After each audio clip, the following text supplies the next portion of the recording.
What's going on, guys? Welcome back to another War Thunder video. I hope you all had a Merry Christmas. Today we're back at the War Thunder grind with the AMX-13.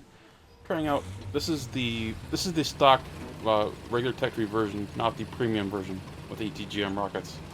This is battle rating 6.0, and I'm going to try the Scout feature a little bit. The Scout feature was announced on December 13th, just before the 1.75 patch was officially released. And it was interesting because the notes about the Scout feature said that any light tank could use this new Scout feature, which would allow you to mark an enemy tank on a map. Of course, there were lots of questions about how big of an impact this would have on the game. After all, you don't know until you actually have an opportunity to play it and see it for your own eyes. And based on my experience, the Scout feature is very good. It's very strong. It makes light tanks much more useful. But we have to retrain people how to use Scout tanks or light tanks. A lot of people will use these fast, nimble little vehicles to race the capture points, to get spawn points, and then that will allow them to get airplanes, for example. You see that a lot of the times with the RE-251 being arguably misused as a cap rusher as opposed to a flanker. With the AMX-13, you have to flank. It just doesn't have the kind of armor that will allow you to get out of a situation if you happen to run into an enemy tank. So I've taken an early position here on the beach side of Normandy. I didn't go further towards the water because I have an ally there, and I didn't go up the gut on the beach because I figured that other teammates would be there, and I wanted to be a little bit more cautious about this. I wanted to not just focus on killing tanks, but I wanted to focus on using the Scout feature. And the Scout feature, by the way, comes available to you right out of the gate. You don't have to unlock a modification. You just get access to it right away. You just have to, there we go. I just used it. I marked him on the map using the binoculars. And I hit the 4 button, which is what I've got it bound to. You do have to bind the Scout feature to a particular key. In my case, I have the number 4. There's another tank. That's another 110 Silver Lions added to my chest. And all I had to do was scout him. And let my teammates... There we go. 810 Silver Lions, plus a couple of RP for marking a tank that got killed. Here's another tank. Mark him, another 10, or excuse me, 110 Silver Lions. You're just watching the Silver Lions roll in. But this is where I have to step in. My ally in the T-34-85 can't engage this guy safely, so I have to engage him myself, as I do have an easy shot and a good angle on him to take out his gunner and cannon breach and just keep pumping shots into him. This is the upgraded shell. There we go. Tank down, and now my allies can continue their rush on the beach. On the other hand, I'm going to play a little bit slower. I've had a very difficult time on the beach side of Normandy here in the last couple of days. But what it is, but I always seem to run into a guy that the last second pops out of nowhere, like this Tugger. I did not see him initially until he started moving. So mark him on the map with the binoculars using the scouting feature and bring in another 110 Silver Lions. And the marking feature, it marks him on the map for 30 seconds. It's an eternity that I think should be nerfed, and I think that ultimately will. I think 15 seconds is more than enough, and there we go. Just brought in a bunch of Silver Lions and RP for simply marking the guy on the map.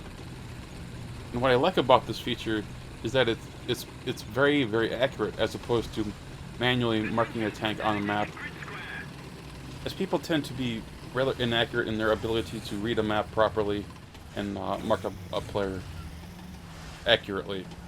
Sometimes they can be several hundred meters off. My T-25 on the beach just got killed by a Ferdinand, and I have no idea where he was. There is, however, a Tiger that manages to pop up. I try to mark him on the map, but it decides to give me a cooldown because I made the mistake of not having him in the binoculars when I hit the scout button, and so now I'm in a cooldown period. And this is going to take some time for it to wear off, and allow me to use the scouting feature again. Meanwhile, there's an enemy in Bravo, which means I'm exposed here on the front, but I can't expose the back of my tank very much because the Tiger's up there just waiting to put an 88mm shell into the back of my turret. Still, scout feature's down. Alright, Bravo is capped, so gotta turn my attention there just in case whatever is there manages to push out and shoot me. Question is, what is it and where is it? Not on the beach. There it is. Panzer IV-H. For the driver, and somehow managed to get the ammo rack on that one. That worked for me. Alright, scout feature is back up. So I end up using it, marking the Tiger on the map, and shooting him right in the side. Getting all three of his turret crew. Puts on the brakes, trying to hide himself from me, using that bunker to a pretty good use.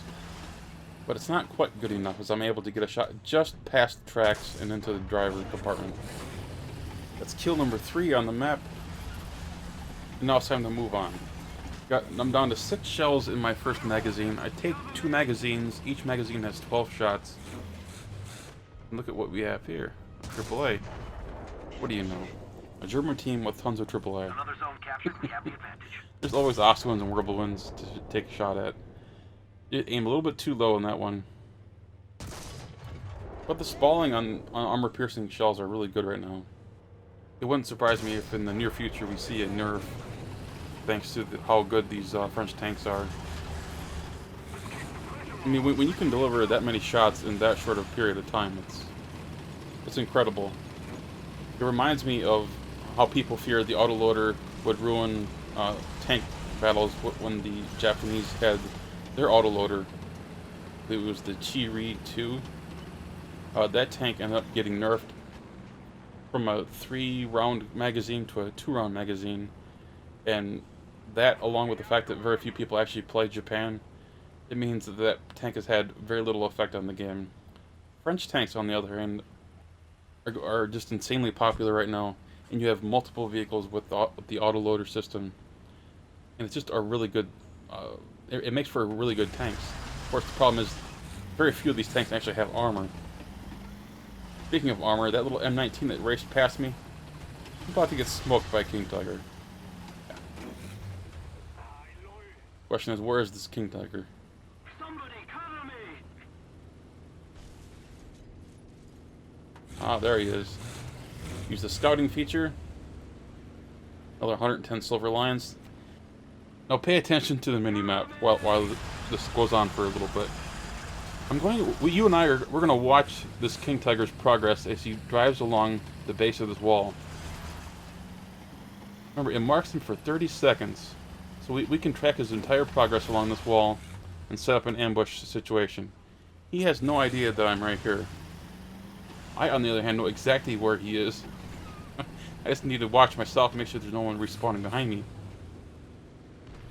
Okay, 30 seconds is up. I'm in sight. Take aim. Take out his turret crew with my 11th shot. And aim for the driver with my 12th shot. And magazine is empty, so I'm going to take refuge over by the cap. Get away from this spawn area.